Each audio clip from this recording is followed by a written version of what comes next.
Hello everyone. So today is a very, very special day. 11 years ago today, I first met this very handsome gentleman standing next to me. That's right. Today is my anniversary with Shakespeare. First day I met him. And wow, what a day that was. He was a very abused horse in a very bad situation. And, you know, it took a whole lot of work with him and a whole lot of trust and a whole lot of time. And just a lot to explain in 11 years. But I'll tell you what, he has turned out to be just an incredible life partner, so to speak. I don't like to say that I own horses. I like to say that they are they're my partners in life, and he is certainly one of the best teachers I have ever had. Really had to learn a lot. I had horses before I had Shakespeare, and I had worked with horses since I was 16 years old, but he was a challenge and a half, let me tell you. Just because of his mistrust of humans, the things that had been done to him made him extremely, difficult in a lot of ways, but also so extremely rewarding in so many other ways, because he, when he would come through an obstacle with me and we would come through it together, whether it be on the ground or under saddle or just mentally, physically, it was so much stronger than working with another horse who hadn't, had his history. So it's one thing to take a totally green horse who's a baby and work with them. Like, for instance, over here working with True, who's in that third pen over there. Working with True has been completely different than working with Shakespeare or even Wyatt. I mean, Wyatt was a yearling when I got him, but he had some trauma in his life as well. But working with Shakespeare, who was already, about probably 10 years old at the time when I got him and had already experienced so much trauma through humans, that was a whole different ball game. It's kind of like, my trainer says working with a horse like him is like taking somebody who has already brought suitcases, very full suitcases, and they're standing there in front of you with these really, really full suitcases, okay?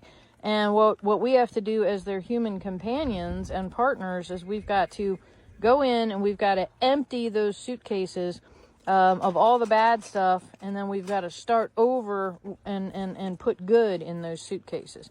Now, in contrast, if you have somebody like True over there, she started with totally empty suitcases to begin with. So it basically, even though we had to work with True and teach her things, we didn't have to get rid of the bad stuff and put in the good stuff. We just had to put in the good stuff. So it's actually much, much, much more work to work with a horse like this, who has had bad things happen to him or her, and then try and build that trust with them. It's not easy to do, folks, and I'll admit there were some days I was extremely discouraged. I thought, my God, what did I get myself into? I don't know if I'm ever gonna be able to get this horse to trust me and respect me.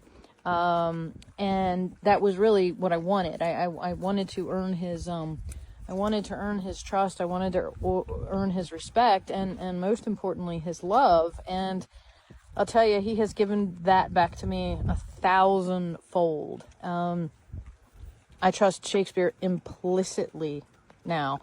I mean, he is the one that if I'm worried out in the field, or I feel threatened, or I'm nervous about something, I will stand behind him, because I know that he is not going to let anything happen to me. So I just absolutely adore this guy. For those of you that are first watching, if you're seeing these weird things on his legs, these are fly boots. They just help keep the flies from biting his lower legs. But yeah, he's my guy. And 11 years ago today, I cannot believe that it has been it's been 11 years. It seems like yesterday when that girl that I got him from was, you know, standing there behind him with a whip trying to get him on the trailer, and he was rearing up, he was throwing his head, he was screaming. You know, they had to chase him with a four-wheeler just to catch him.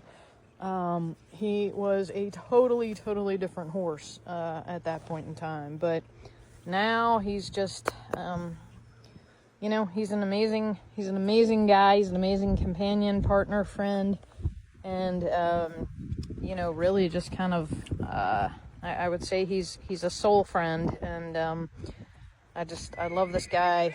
I love him with everything in me. So just wanted to kind of share the joy here with you all today, and I know that many of you have followed my channel, and you've followed the stories of my horses, and yeah, if you don't know Shakespeare's story, it is on my channel. I mean, I'll give you the Cliff Notes version of it really quickly here. He was with this other family, and he was a stallion, which means that he was a fully intact male. He still had his testicles. He was not gelded, and basically he was about a 7-year-old stallion, and he was running in a pasture with a bunch of other horses. He lived up on this mountain, and he was very wild.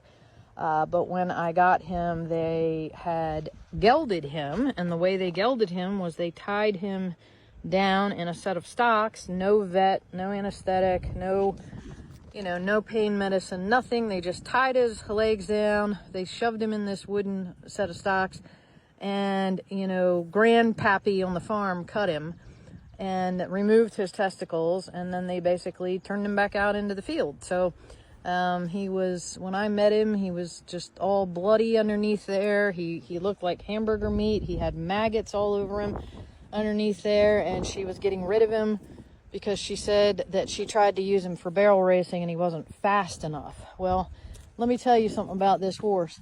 He is the fastest horse on this farm, always has been, and even in his 20s, nobody can catch this horse.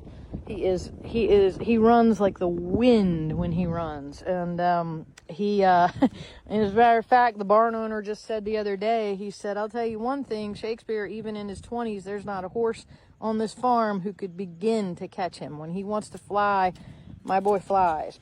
So he's very happy here. He loves his life, and we all love him. So I couldn't ask for a better caretaker, and you know, just wanted to wish him and myself a happy gotcha day, because boy, I wouldn't trade him for the world. All right, you guys take care out there.